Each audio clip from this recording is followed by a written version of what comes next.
Welcome to a new vision of reality, TSK for the 21st century, our new series on the time-space knowledge vision. TSK starts from the radical suggestion that deep, open-ended, sustained inquiry into time, space, and knowledge, as fundamental facets or elements of our being, can have a profoundly transformative impact on our ways of being and knowing in the world. Many in our time, as we are moving into the third decade of the 21st century, feel that we're caught up rather surprisingly in various crises of meaning and sense-making. And I've long felt that TSK is powerfully resonant with and relevant to the various integral, metamodern, and other communities attempting to address these crises. So I wanted to open up a series where we could explore TSK retrospectively, considering its origins and intentions, and prospectively, in light of what wisdom and ways of working it might offer us going forward. For episode 6 of A New Vision of Reality, I'm pleased to welcome Dr. George Weissman, a theoretical physicist, author of the forthcoming book, The Quantum Paradigm, and a student and practitioner of the TSK vision. Welcome, Dr. Weissman. Really excited to be able to talk with you. And I wanted to recount the first time I met you because it has a little bit of TSK magic in there, a little timing at play that I just was delighted by. So I knew Dr. Stephen Randall, and he was a longtime, friend of mine and TSK practitioner. And at one point he handed to me a CD with some old documents that he had saved from all kinds of different TSK activities and talks. And on there I found a transcript from a talk that you gave on TSK and the quantum paradigm. And at my university, I teach a class in which I talk a little bit about quantum theory and some of the implications for consciousness and holism and general worldview items. And so I wanted to talk to you, and I said to Steve, do you think I could talk to him? And he said, sure, he might be open, just, reach out to him and see what he says. He's up in Oregon right now, but maybe you can arrange a phone call or a conversation. So I called you and you asked me where I was, and I told you, and you said, oh, I'm driving down Contra Costa Boulevard right now, which was like 5 minutes away from me. So I was anticipating you being up there in Oregon, and when I connected with you, you were about 5 minutes away from me. And so then we agreed. Things can be regarded as synchronicities. Exactly, right. So we agreed to meet in the Barnes & Noble, which you were looking at the time I was talking to you, and I went over to meet you. And I realized at the time I had no idea what you looked like. So I walked into the store and I thought, I'm going to look for someone with a physicist's gaze. And I found you immediately. Anyway, delighted to connect with you again. So the first thing I'd like to just ask you about is, how did you first get connected to the time-space knowledge vision and begin taking it up as a path of inquiry or practice?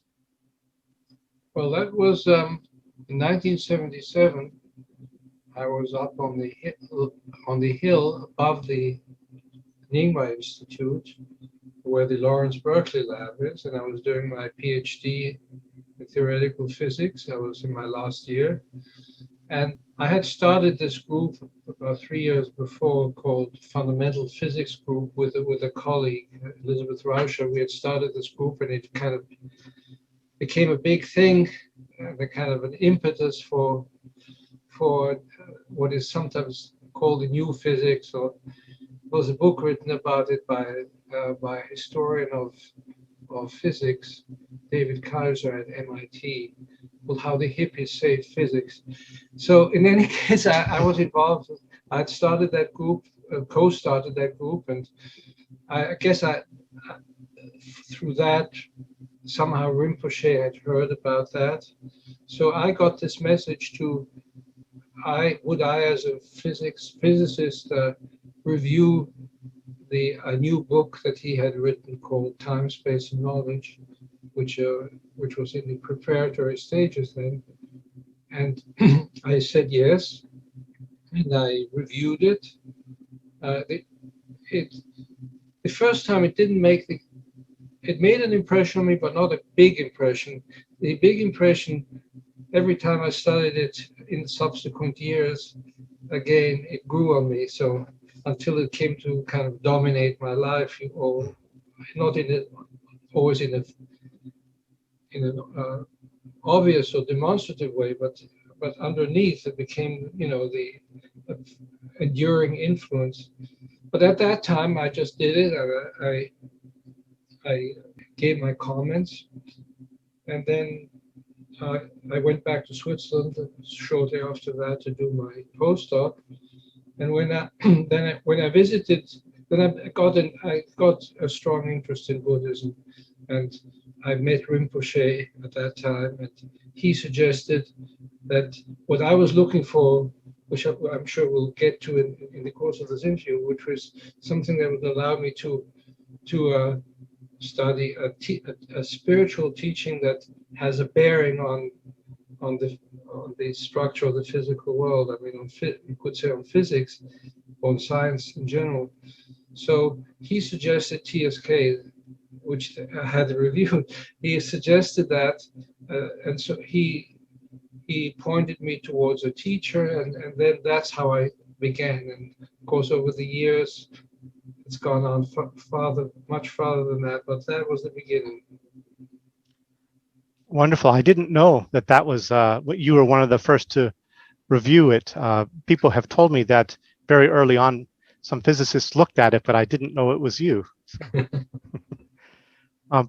Well, Stephen Taylor, who basically co-wrote that book and worked with Rinpoche very, very intimately for months and so on, and he told me a lot of stories about that. But anyway, he is a philosopher of science, so the TSK itself resonates with that kind of knowledge and that kind of very deep insight into Western science and the philosophy of science and what its blind spots are and all that. It's all contained sometimes implicitly in TSK. Yes, I think that flavor especially comes through in the first book, which of course, that's the one I'm talking about. Yeah, right. That for me, that is the fundamental teaching, and the rest are like ways to embody that, to actualize that, to understand that on an ordinary life level and so on. Right. Over the years, as you've returned to it multiple times, how has TSK study and practice manifested in your life? Has it been a regular thing or something that you dip into and come back? And how have you engaged with it? Well, there is a kind of, as I mentioned before, there is a subtle kind of very internal level, which is not always manifesting in consciousness as, I'm doing TSK now or something, but it lit for me, the essence of TSK is this spirit of inquiry and the challenging of presupposition, which brings up the whole thing about the importance of that we operate in a paradigm, in a structure of experiential reality, which just becomes our reality.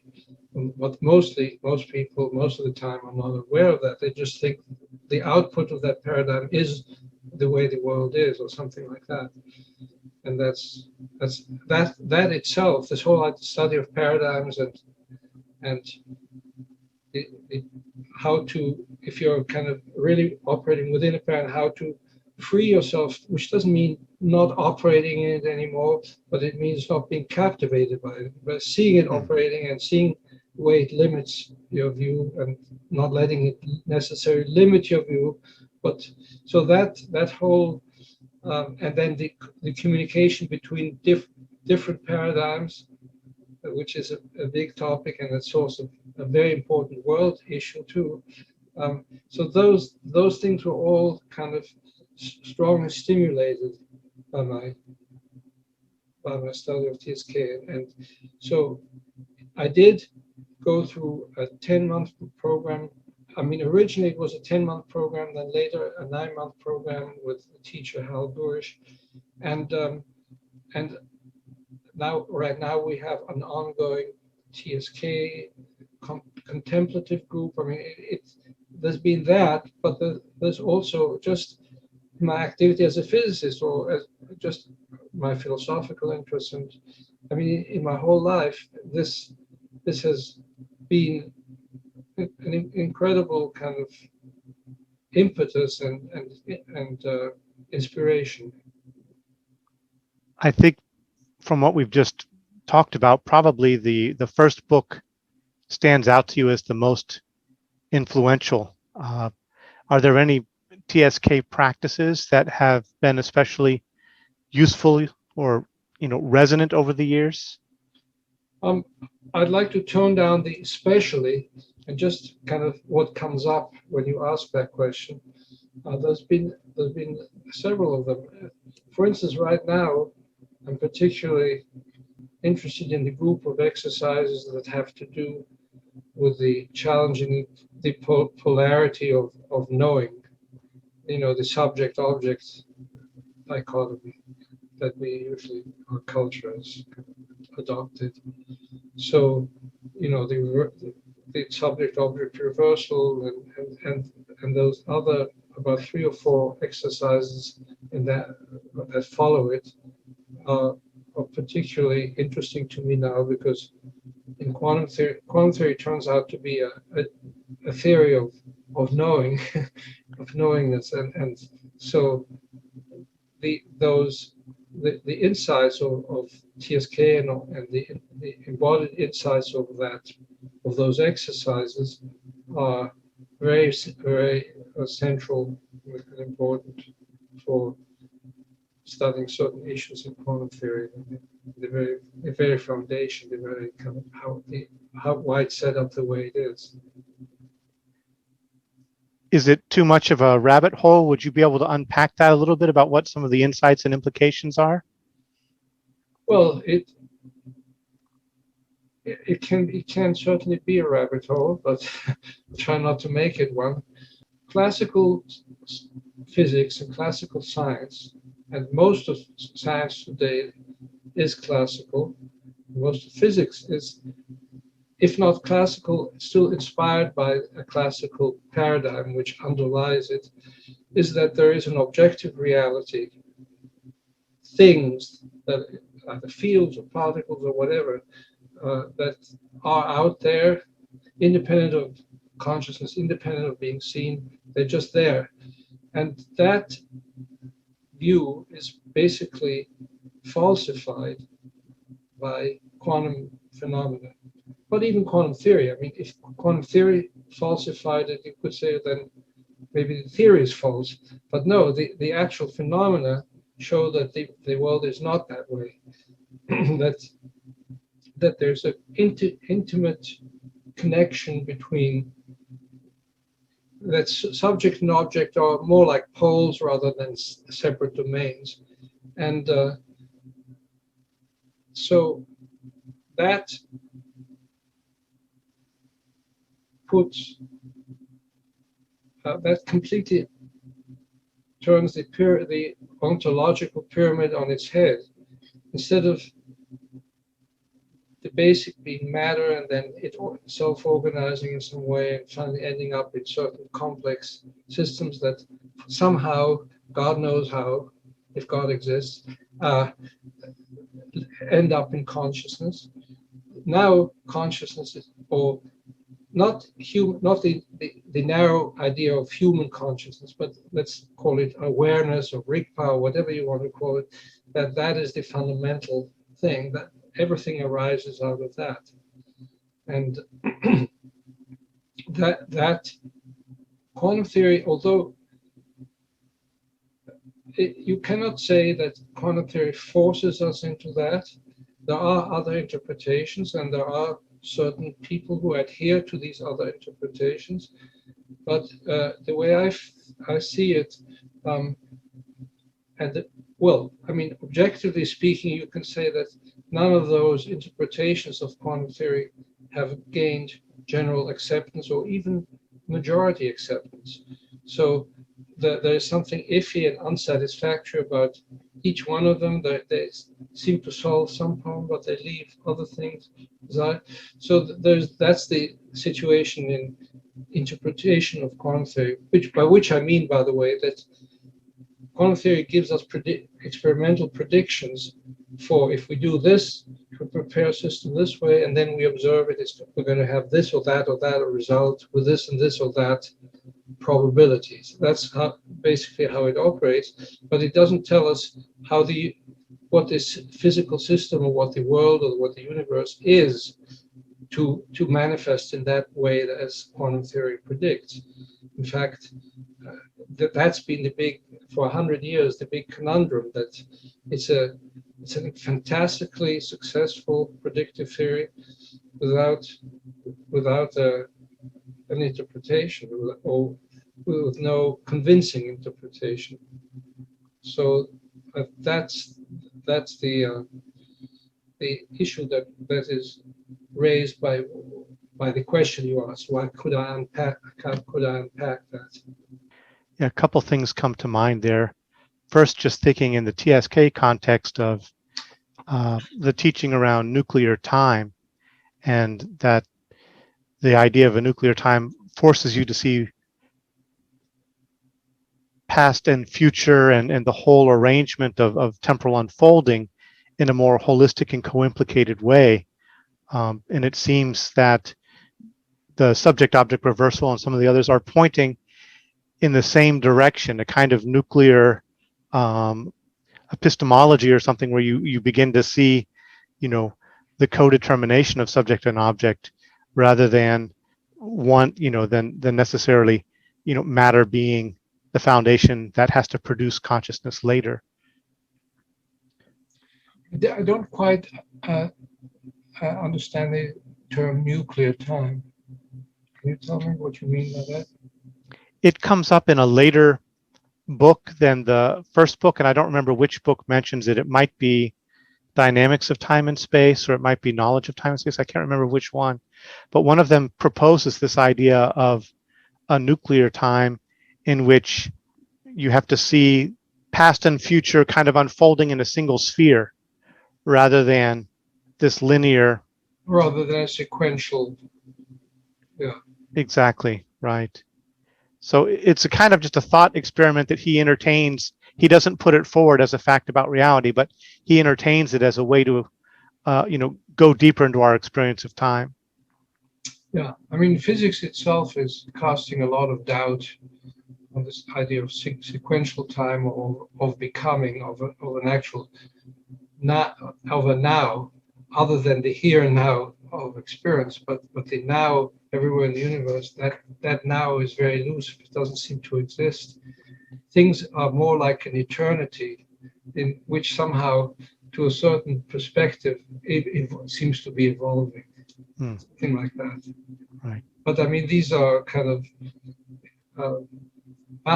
these are frontier areas of physics. There's no consensus about that, but there are some interesting thoughts in that direction. Right. I do a very poor layman's job of talking about quantum physics in some of my psychology classes. I have absolutely no mathematics background or anything like that, but I'm wanting to know if you feel this is too simplistic or if this is kind of the state of things right now. Sometimes I will say to students that, when, Copernicus proposed the heliocentric model and he had, a lot of equations or formula to go with that could deliver very good predictive results. A lot of the people weren't ready to take the ontological jump to a heliocentric worldview, but they did find the math worked. So they were fine to run with this formula and just bracket all of the ontological implications. And even the church did that because it couldn't very well deny the usefulness of the formula, and there was no reason to, because they could just say that it works as if it was that way, but it's not really that way. Right. So do you find that we're in a similar place now with quantum mathematics? Well, what you're asking about is a sociological question about what physicists think about this. So the majority of physicists, after a period where the founding fathers in the 20s and 30s, in the 10s already of the 20th century, were incredibly philosophically astute and discussing things with passion, with philosophical passion. Then in the 40s, but they never really, they gained important insights, but they never really resolved all these issues. And then in the 40s came the war and the focus on the war, and then later the Cold War and the Sputnik thing. And so basically science was turned away from, both through funding and through the opportunities that were presented at the time and the pressures that scientists were subjected to. It turned away from these philosophical fundamental questions into practical questions. And the slogan for that time was "Shut up and calculate," and which was formulated by David Merman, who is not at all a person like that. He just formulated that, but he's not one himself that way. So that persisted until the 70s. And when I was studying physics in the late 60s and then 70s, that was pretty much. I mean, I was in the excitement of the discovery of those the founding fathers of quantum theory and the questions. Then I came into the university, and most people were completely elsewhere. They had no interest in that. It wasn't even considered physics, more like philosophy or something. But this artificial, physics originated as natural philosophy, and then under the, with influence of technology and the role it played in capitalism and all kinds of things like that, it divorced itself and became a very practical, down-to-earth thing, and the philosophy. So there's a philosophy of science, and specifically philosophy of quantum theory, and there's the practical quantum theory, and they often don't go hand in hand. So that's one thing to answer to your question. Now, amongst those who are interested in the question, there are all kinds of opinions. There are some people who are, for instance, who are very wedded to the, I would say, very wedded to the classical presuppositions of like objective reality and things like that, material reality, and they have tried to find solutions that conform to that, and there are others that have been exploring other avenues, and then there's those that have been exploring spiritual kind of influenced perspectives. So I would say that quantum theory itself doesn't point you automatically in any one direction. That's why all these directions exist. But I think that what it does do is it falsifies or shows as false most of the presuppositions that underlie classical physics. So one really has to deal one has to deal with that. One can't just go on. But in practice, most physicists, when they talk about quantum, like particle physics, they say, they draw on the board, particle coming along and colliding with another particle. They have a materialist kind of description of that, but the mathematics is quite different. It shows that is not the case. So in that case, they use these classical pictures here, and they don't think too much about it and so on. But there's especially in the 70s, this came up again, this interest and the group I mentioned was part of that reawakening of that interest. And now there's a whole community of quantum foundation people who have done brilliant work. And what is emerging from all that is that the materialist kind of versions, and they're not really materials because they're, for instance, they're non-local and so on, so that they don't adhere to important aspects of the materials paradigm. But those are kind of, in my view, they're kind of becoming slowly obsolete, without ever having been officially declared obsolete. And the thing that is up and coming and is gaining more and more is quantum information, which is that quantum theory is basically a theory of information, but it has different rules than the theory of classical information, but it's information. And so what is information? It's something that is held. I mean, there is a purely mathematical definition of information, which doesn't really give you much, except you can manipulate it, but it doesn't really give you an idea of what it is. But for me, information gains its experiential meaning through being held by we having information and utilizing information.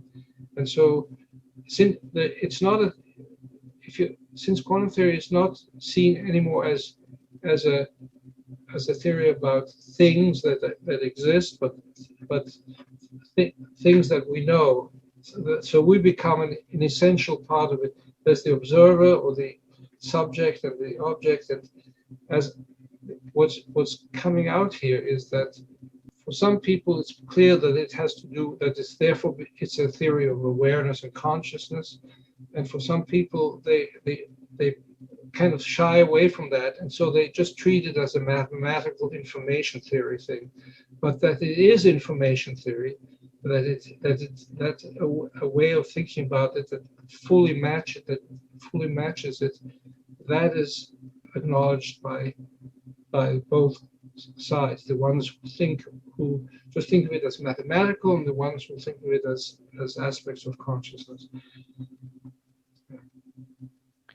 Yeah, there is something very consciousness-like, a very subtle, form of syntax. You could say that's at play in any view that would take mathematics as foundational. Right? There's a Yeah, and that's considered a big mystery too. Why is mathematics so efficient? I mean, why does it capture things in such a beautiful way, such a simple and beautiful and general way? And mathematics, I mean, my thing is that mathematics is laws of thought, you could say, and it's the fact that such laws of thought can capture the laws of behavior of the world indicates in some sense that the world is a thought.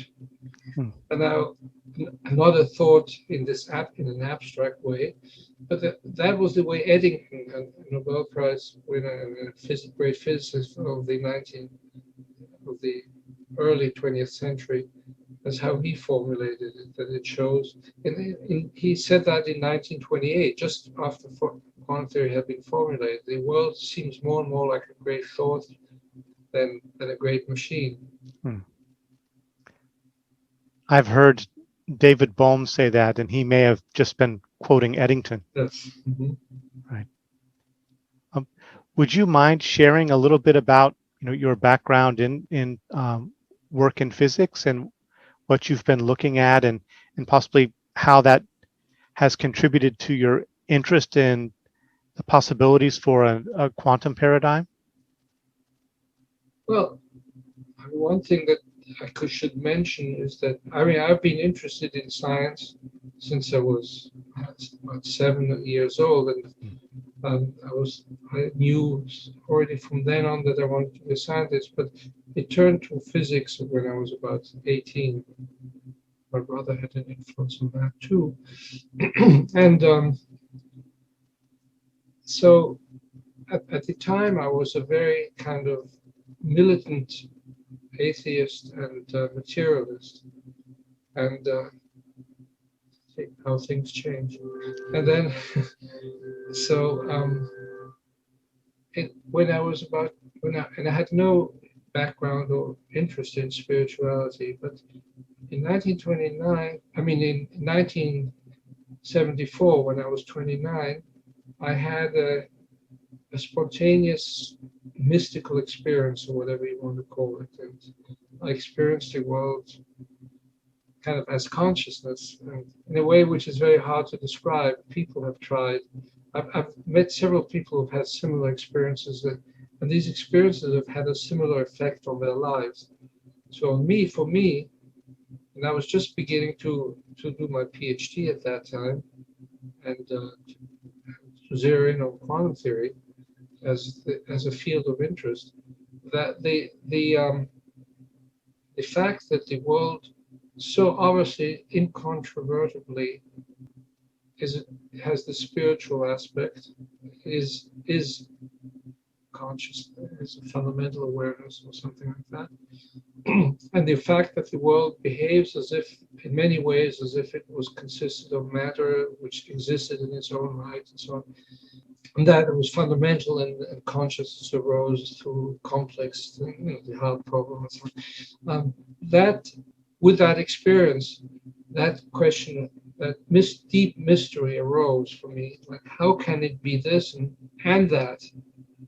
And since I was just beginning to work on to choose a PhD topic, I worked with some physicists who were interested in these kinds of issues, and that for me that was a big boost. That I saw then that I saw in outline that there was a way of reconciling this material side appearance of the world and its nature as a spiritual foundation.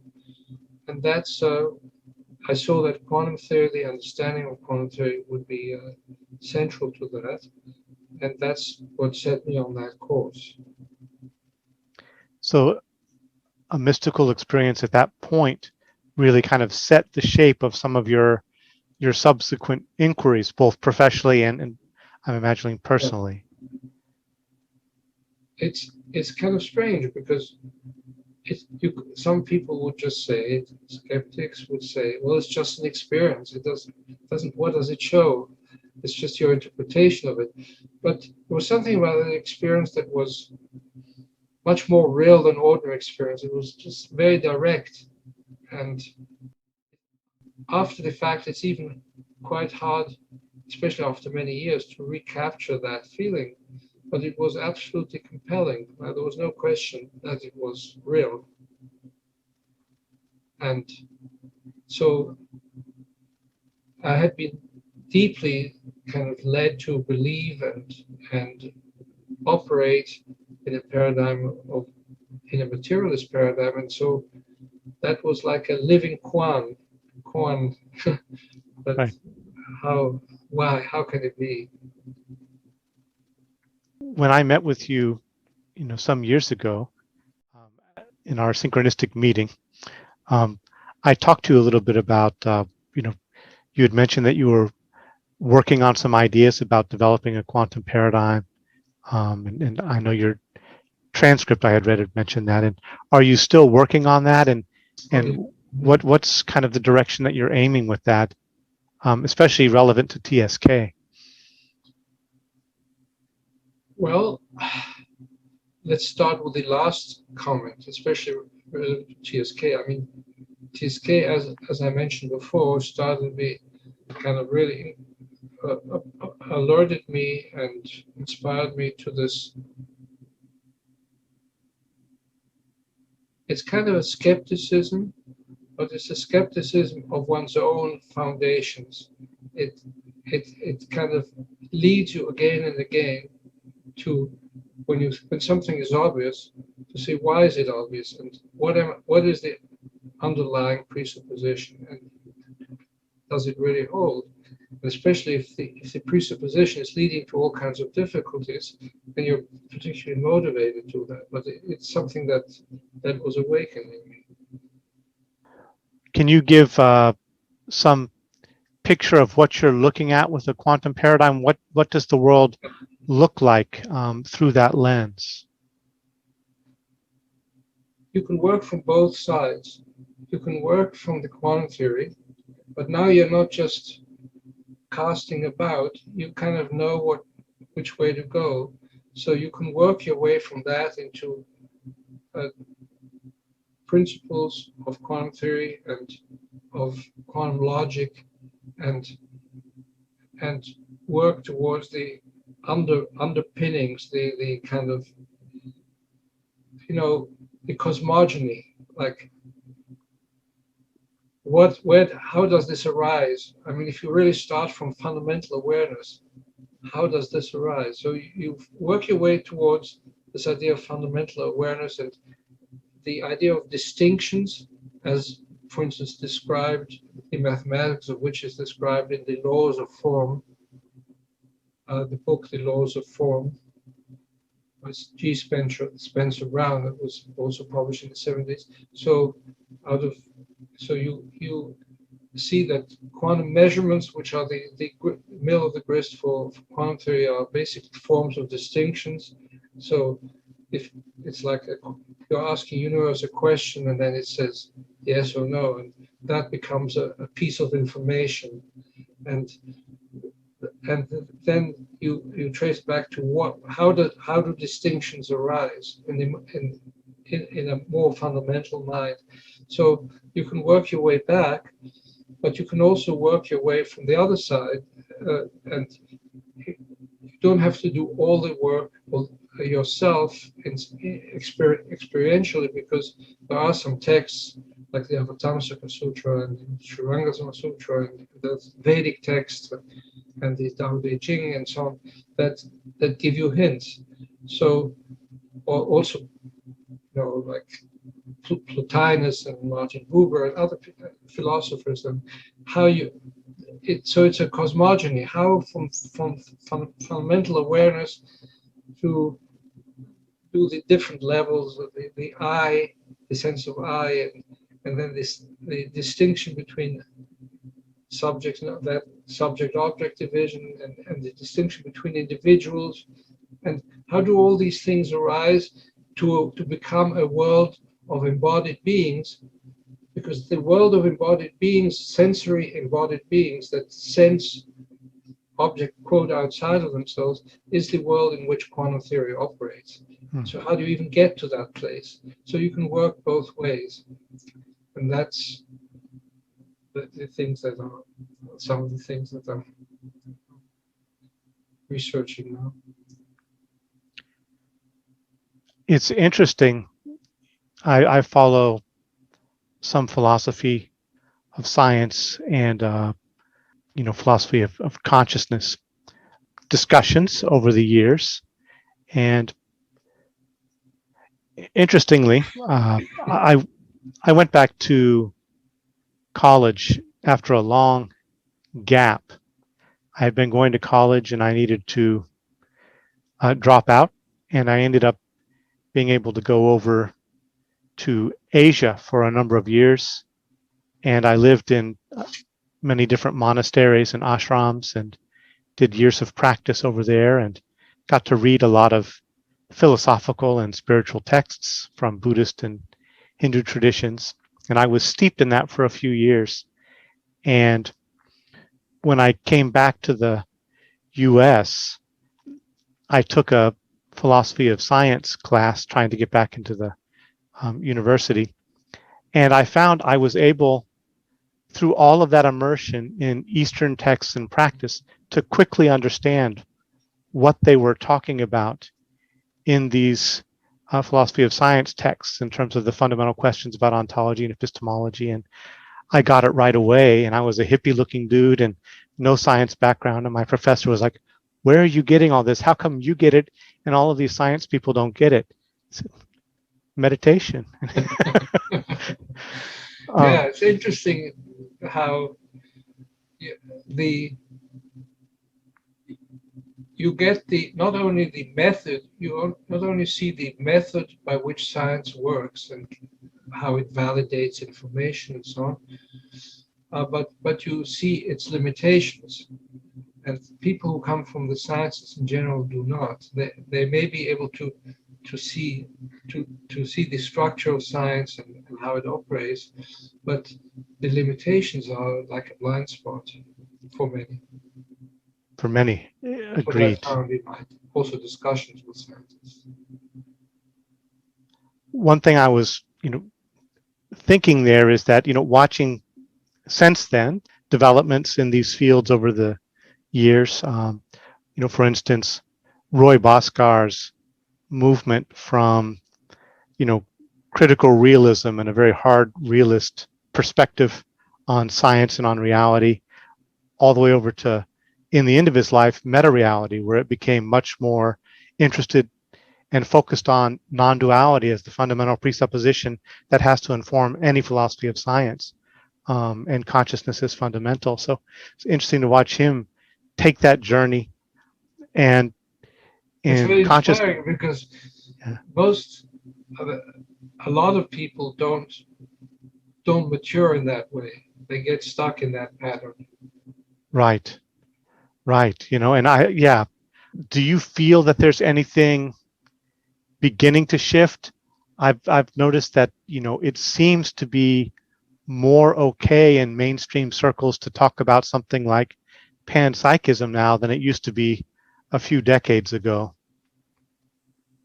Yeah, I mean, I think the general culture is shifting, and even a movie like The Matrix brought into view a kind of reality as an output of experience, rather reality as something that is experienced. Right. And that is only becoming more pronounced, and with virtual reality and all the possibilities and dangers involved in that, it is definitely going to completely transform our way of thinking. And I think the way the quantum paradigm is kind of what I call the quantum paradigm, other people may call it differently, is the new kind of consensus reality. It's going to be the new consensus. We're right now in transition. It's very confusing too, because people operate now in much more diverse paradigms without realizing often that they are paradigms, and so they clash. Instead of Right. saying, "Oh, this you have this view, you get this, you get that view, you get that. How can we work together?" You say that's wrong, that's insane, that's whatever, it's evil, and you have the political sphere and everything. You have this kind of so I think that's a transition, and for us to become more aware of the nature of paradigms and how paradigms can work to symbiotically work together, communicate, and so on, is something that we have to learn if we want to survive in this highly dangerous world that we live in now. Very much so. Yeah, I wanted to ask you a little bit about that. I'll come back to that in a moment. I'm interested in the context of your quantum research and reflections on the fundamental nature of awareness or consciousness. I know that you've got some interest in psi phenomena and what those, what some of the implications of those may be, and what the reality of some of those may be. Would you care to share anything about your individual or professional kind of research into quantum paradigm and psi phenomena? Yeah, well, psi phenomena are precisely the phenomena that falsify the classical paradigm, the objective materialist paradigm. And so they are the ones that are most viciously contested by the adherents of the paradigm, because if they admitted it that it is, then it would actually just shatter. And I think you should not underestimate the existential charge that a paradigm has, fundamental paradigm has on the person that is kind of operating in it.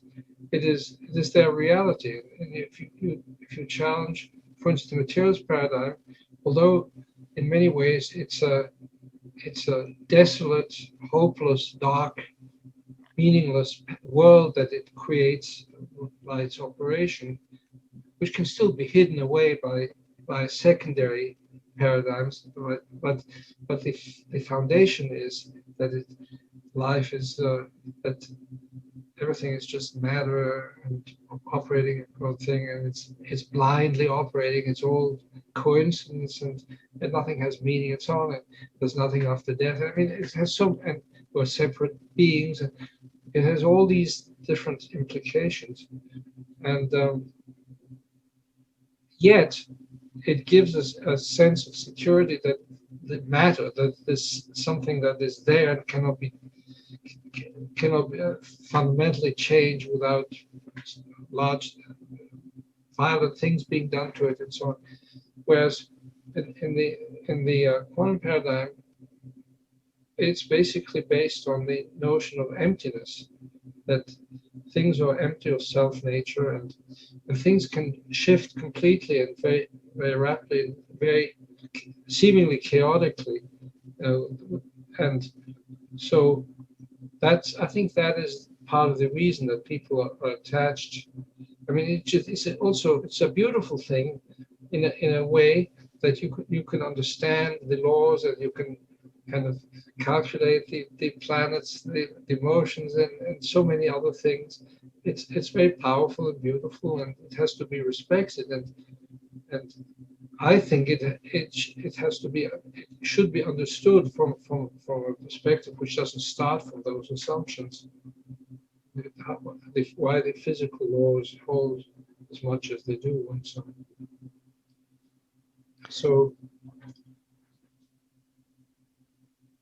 So what was your question again? Sure. Yeah, I was interested if you've done any. I believe when we talked before. Right. Yeah. So I was just making the point that psi phenomena are the phenomena that falsify, and there can be things like, I take it in the most general sense. It can be things like telepathy or remote viewing, telesthesia, psychokinesis, telekinesis, precognition, and things like that. But it can also be like manifestations of collective consciousness, noosphere, and so on. It can be things about survival after death, of consciousness after death. It has many or interdimensional beings, all kinds of things. So that is the stuff of the larger reality. And so when you can, in cases where you can actually show by a scientifically unassailable method that the laws that science, that specifically quantum theory predicts, seemingly break down. For instance, let's take this. You were talking about an object before when we were talking about that suspended from a string inside a cylinder, a glass cylinder, and it can rotate, but if it's in thermal equilibrium and no vibration and so on, it'll be still and it'll not move at all. For days, for weeks, you can keep it under observation. It doesn't move. And yet, if you look at it as a quantum object, it is slightly moving. It's called a Brownian motion. It's kind of gently, as various molecules hit from different air molecules hit from different sides. It kind of does a slight motion, but it's so slight that with a heavy object like that, you can't even see it at all. You can see it if you have a laser light reflecting off it and then project it on a wall, because then very slight shifts. So if you observe that, then there's a slight Zitterbewegung, a kind of movement like that you can observe, but it's very subtle. You don't see it with the naked eye.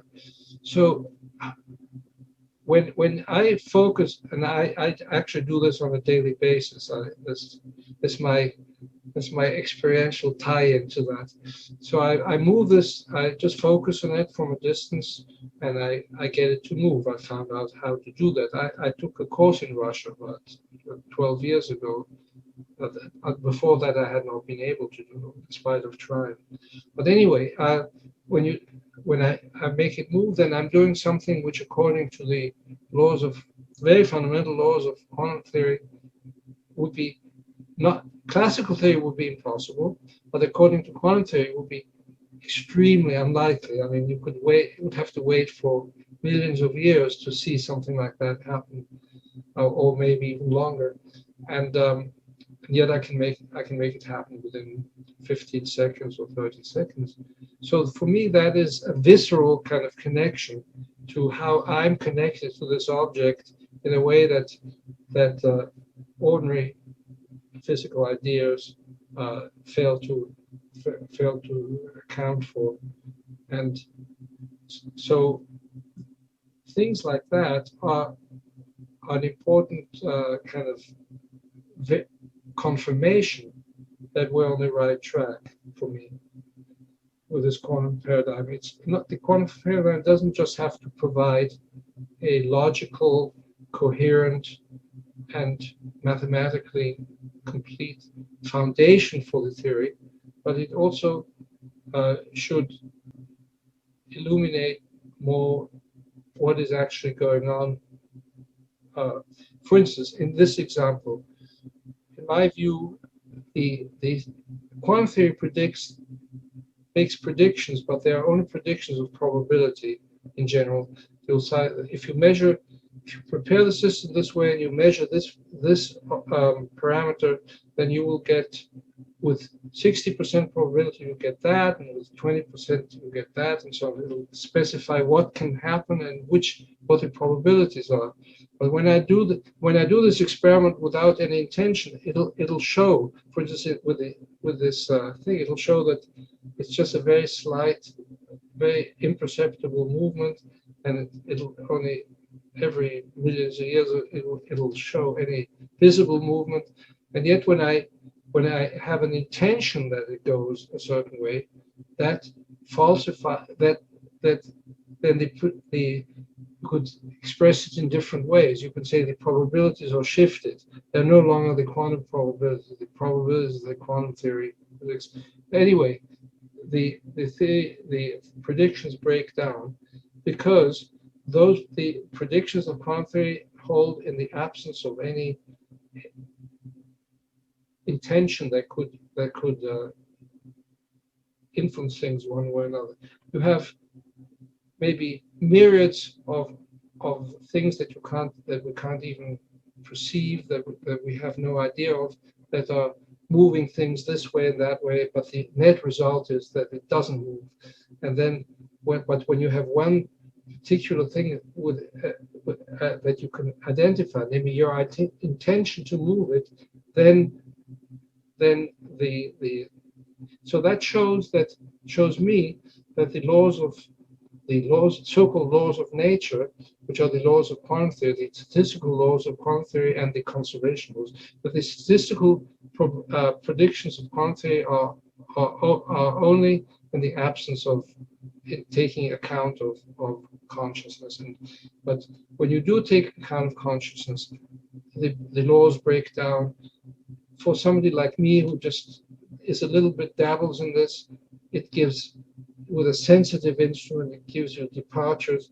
But I think with somebody who is enlightened or very spiritually advanced, I mean, it's well documented. They can walk through walls, they can fly, they can read minds, they can see the past, the future, everything. Then those laws become they evaporate for that person. So that's the connection that plays into what you were asking about how psi phenomena in the most general sense interact with this and what role they play for me. Yeah, that's really fascinating. I believe you had done some experiments with random number generation as well. Yes, it's the same thing.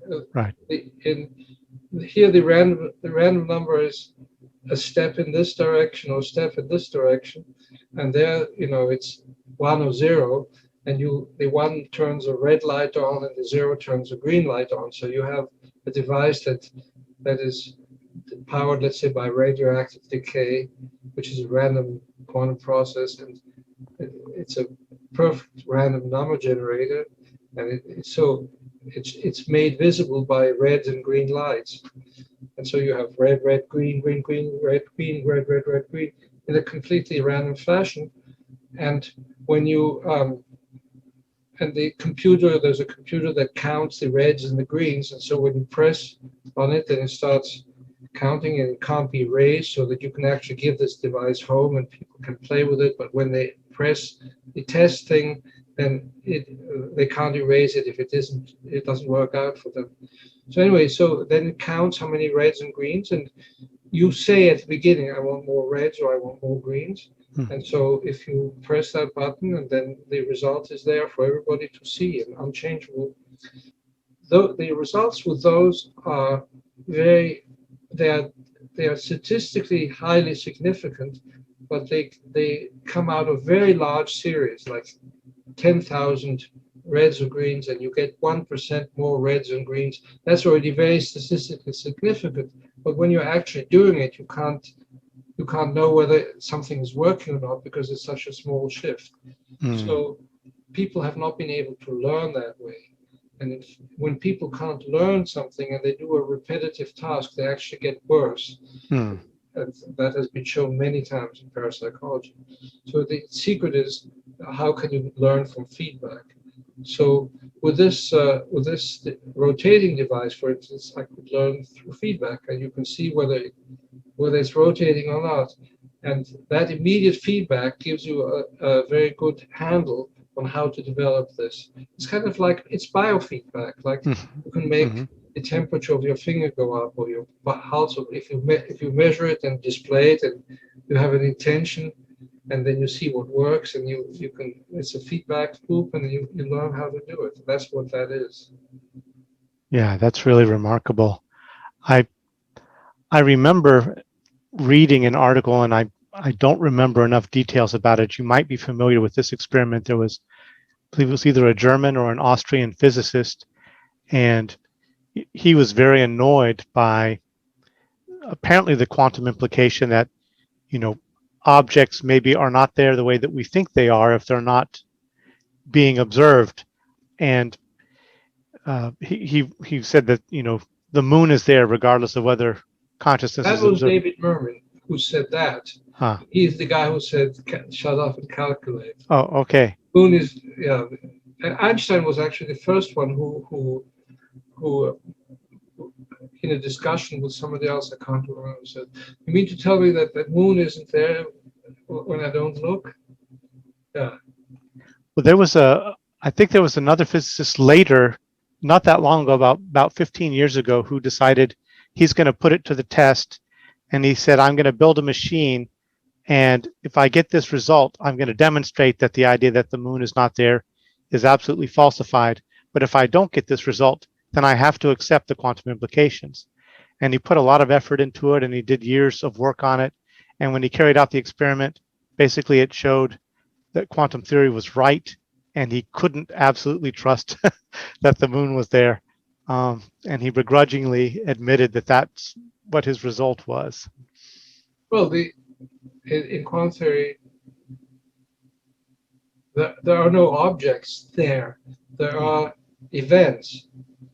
And the events are actually interaction events between the object and you, including all your senses and your measuring devices, as like you can think of them like glasses.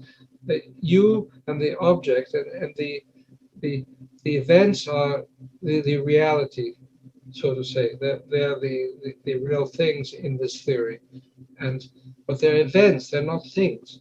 So if you look at let's say you look at an electron, you shine light, strong light, and you look at an electron, passing through this light beam, what you'll see with a photon multiplied with something that can detect individual light particles or photons, you'll see here, here, here, here, here. So you'll see like a track, like in a cloud chamber, you'll see a track. Every time the light hits it and hits your eye, in other words, every time you interact with it, that's an event.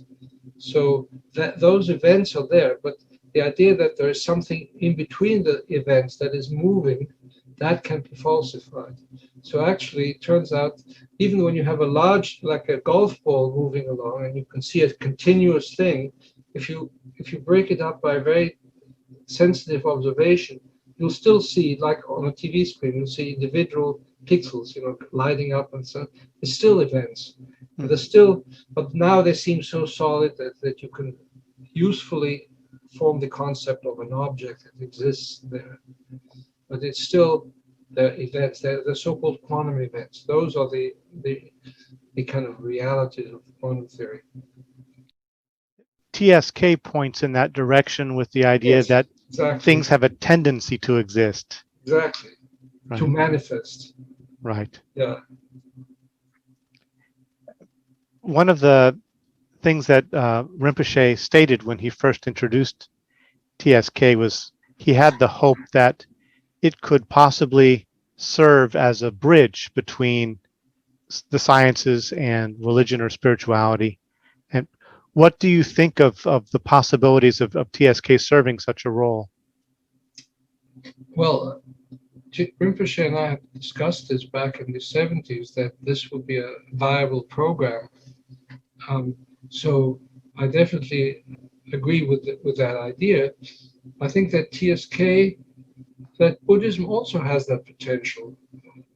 Taoism, Buddhism, Vedic traditions, they have all it takes in there, but they are usually framed in a framework, in a language, and in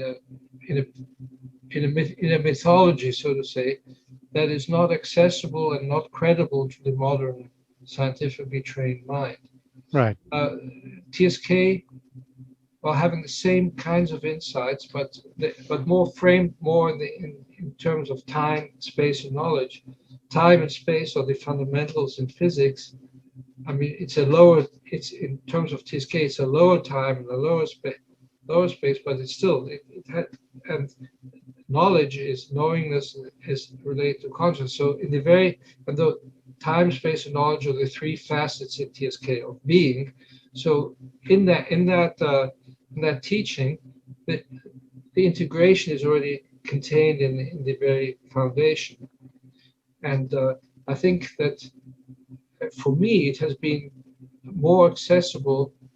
I was able to later appreciate the Avatamsaka Sutra and the Shurangama Sutra and other places that talk about the ontology, if you will, of the Buddhist ontology, much more easily once I worked with TSK, because it's such a framework, such an open-ended and completely undogmatic and without any heroes and anything. It's just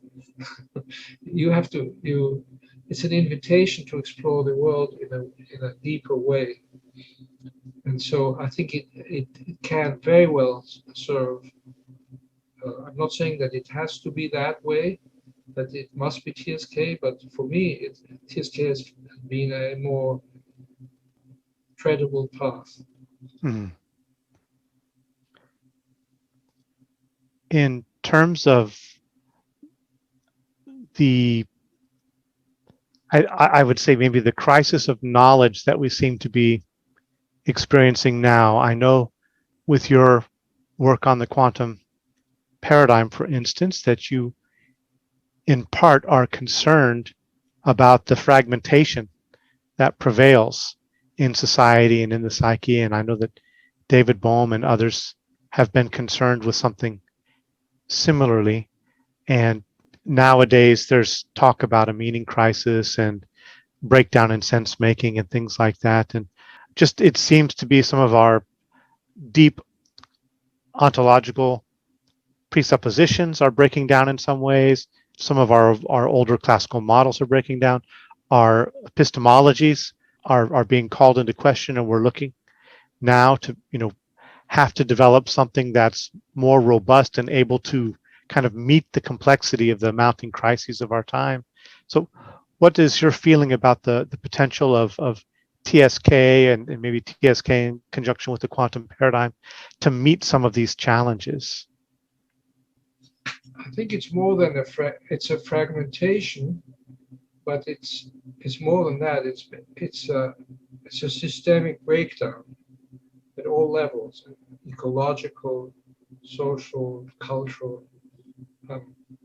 But it's not an all negative thing. At the same time, there's the sproutings of something new.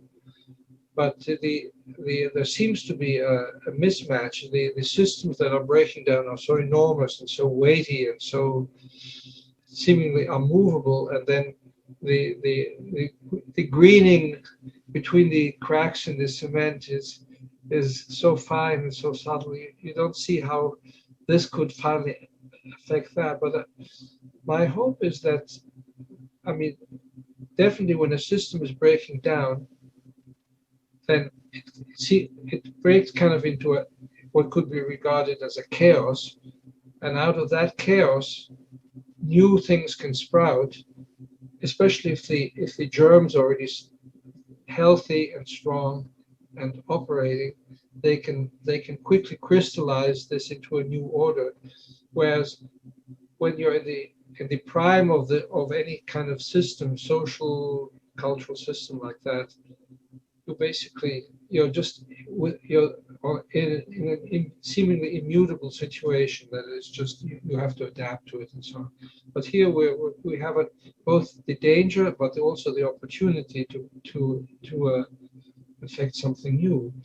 And if we look at what the new thing has to be in order to deal with the challenge of the population we have, the imbalances we've already created like global warming and die off, six extinction and the pandemics and the enormous inequality with a few billionaires concentrating practically all the power, and so on, the democracy being still formally in some places operating, but being completely subverted. When you see all those crises at the same time, it would seem that a repair, a tinkering with the system to reforms or something can certainly be useful to slow down the process and gain us some time. But I think our current technology, our current stage of evolution is incompatible with the continuing existence of those. And it boils down to not just to systems, but to paradigms and to states of consciousness.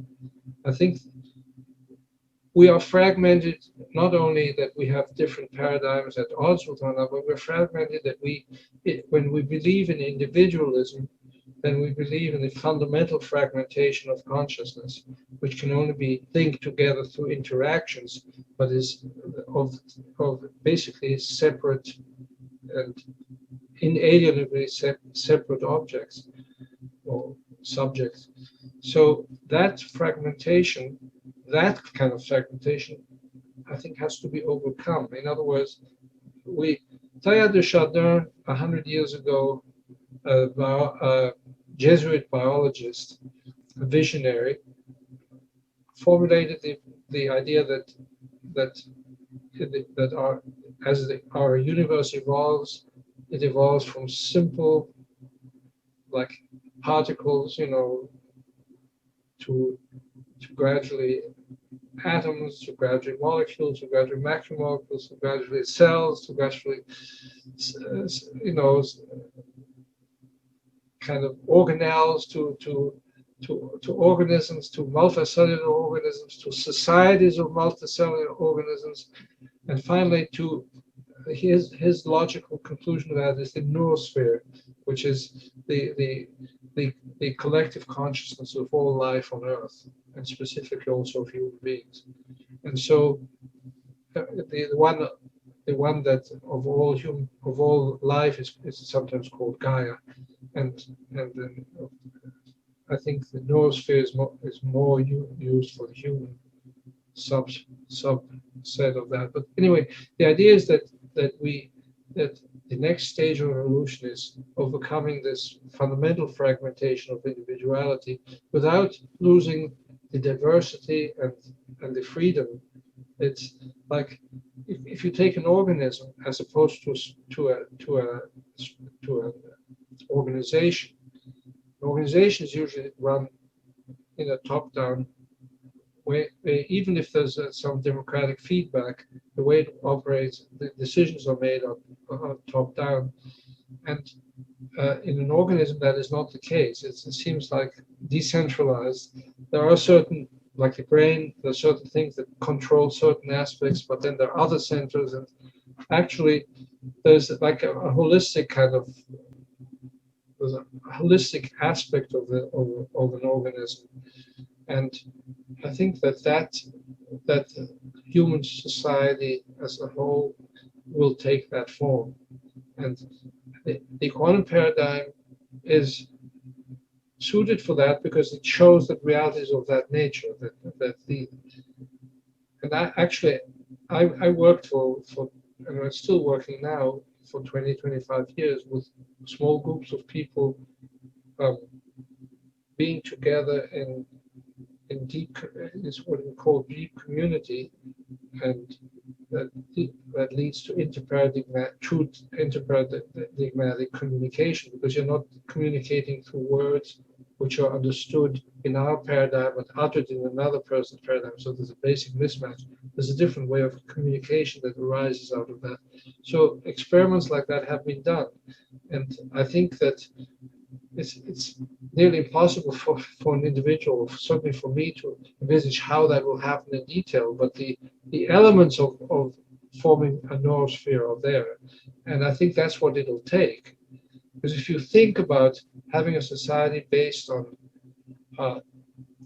people feeling individual and motivated mainly by self-interest, and the powerful means, technologies that are becoming available, that it leads automatically to all kinds of dystopias, Brave New World, 1984, and other dystopias like that. I think, and ultimately could to annihilation, because even small groups of people using these technologies could have enormous effects, and so society has to more and more have complete surveillance. So it's like an artificial intelligence comes into the picture. So you get all kinds of terrible dystopias. There's or a complete breakdown and extinction. I think we have to transform or perish. And I think that whether they call it quantum paradigm or whatever, but a holistic paradigm that takes into account of fundamental unity, not interconnectedness, but unity, is the way to go, because that's what we have to embody, that kind of unity in order to survive in the way that we would want to survive. Very beautifully put. That I would like to maybe talk to you in the future sometime about your work with deep community, in particular because a future talk I'm going to be having in this series is with a younger man who has worked for Buddhist organizations, including the Nyingma Institute, and in some of those contexts, still experiencing kind of things organized in a top-down traditional way that wasn't working for the young people. And they began to experiment with a more TSK informed, holistic, emergent self-organization, and found that actually was able to kind of set the young people alive and actually really involve them in a deep creative way with the project. Yes, that sounds very much like I was talking about. Wonderful. Well, if you have a moment, have one more question that's just popped. I thought that was such a lovely description. That was almost a good place to end, but I have one more thing hovering there, if you don't mind, which is astrophysicist Pete Hutt, who's also a TSK practitioner. A student of Stephen Taylor too. Yes, yes. And one of the things he's talked about, maybe more privately than publicly very often, is just doing his scientific work, looking into the telescope or talking to other scientists who are gazing into a microscope, that they've found themselves opening up into new modes of knowledge, new ways of experiencing time or space, that for him was very consonant with his own TSK practice, but his actual scientific discipline sometimes occasionally opened him up into those types of spaces. And just was curious if you've had anything like that happen in your work. I'm a theoretical physicist. I don't look into telescopes and microscopes. Right. I look into mindscopes, mathematical mindscopes and philosophical mindscopes. Mm. In looking at those, definitely, yes.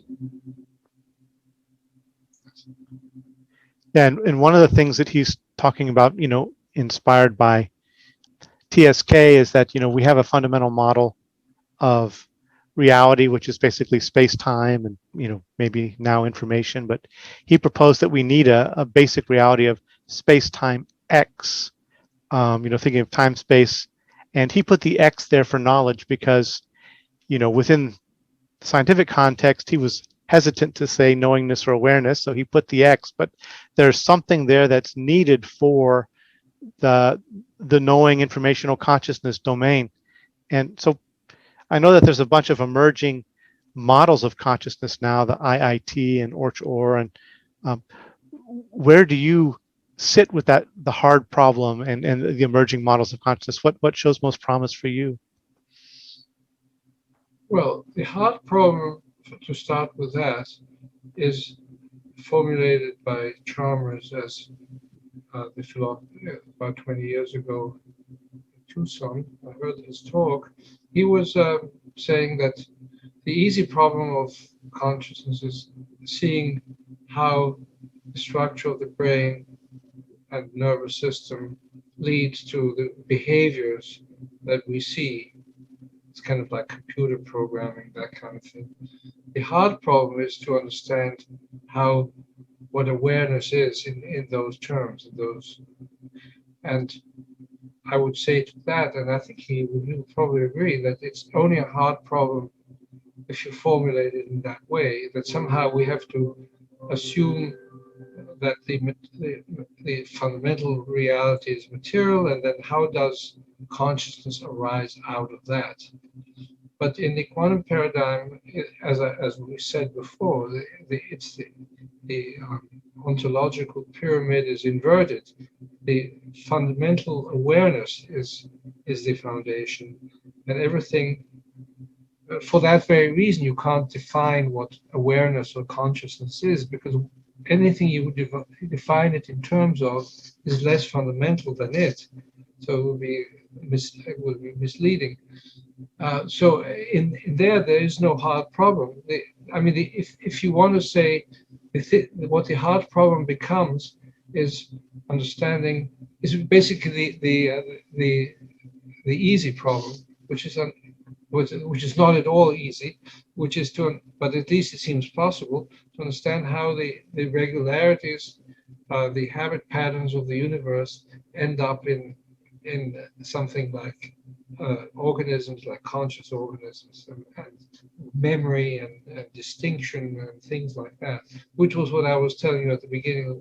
The goal would be to formulate to come from both sides, from the fundamental side and from the quantum side, and meet in the midway, so to say, and then be able to fill out the spaces in that kind of collaboration.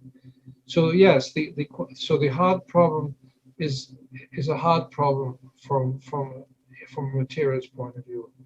Now, as far as theories of consciousness are concerned, for instance, the or kind of which Hameroff and others have, Penrose and so on have formulated, is basically a system, a theory which violates quantum theory. It's not a quantum theory. It's the so-called quantum collapse, the collapse of the wave function, is an actual thing that happens, whereas in quantum theory it is not. I mean, it is not something that happens from within. It happens only. This would take a little bit too long to explain at this point, but it happens only when you start out from a dualistic perspective. You have kind of a classical reality, and you yourself are part of that classical reality where everything is a specific way and it can be pinned down. And you have the quantum reality, so you have the for instance, the macroscopic world, or you have yourself, your organism, your sensors, and you have this microscopic world which can only be described by quantum theory. And the question is how the measurement problem, how do those two things collaborate? So Orkor, for instance, says that collapses occur, actual collapses occur within the theory itself, and that they are instances of consciousness and so on. I don't think that's the right way to go. I think quantum theory should not try to create a mutant of quantum theory, a seeming mutant of quantum theory, which solves some specific problems in an easy way. I think quantum theory has it within itself, and I really have seen some papers recently that are really kind of strengthening that belief, has it within itself to see how the seeming classical world arises without having to postulate that it exists, or that collapses, which are kind of the foundation of the classical world, because those are that they. It's more like the truth is more, in my view, is more like TSK says, that things have a tendency to manifest. It's not that they actually, and where they manifest, it's always relationally, in relation to an individual observer, where the individual observer can be defined at different levels. It can be a cell, it can be a cellular organism, it can be a society. But for a given individual, there's a perception of an object, so a subject and an object, and so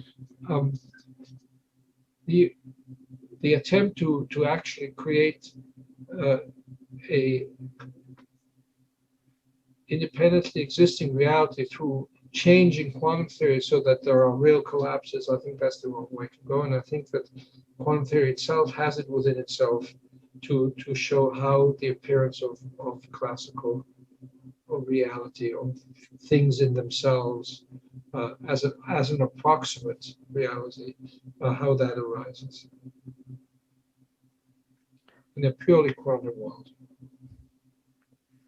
I look forward to seeing how that unfolds. It's very promising that there are, growing papers that are really, I think it sounds like, providing more robust support for that, and look forward to seeing how that unfolds.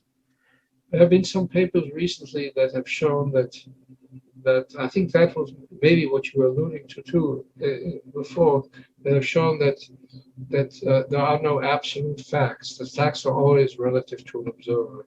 And different observers can have about so to say the same thing, like the same event. They can have, like, one says the spin is up and the other one says the spin is down, and within their own system of reality they're both right. So reality, even that manifestation is relative to who it is a manifestation to. I believe I saw that paper several weeks ago. Yes. Yeah, that's really, really interesting, and I love the loops it introduces into our thinking. It puts us indelibly on this Mobius strip of unfolding reality. I really appreciated talking with you and learning more about your work and really the beautiful flowering of TSK in your own practice and professional life. So thank you. Thank you. It's been very nice talking to you. Wonderful. Do it again. And well, take care.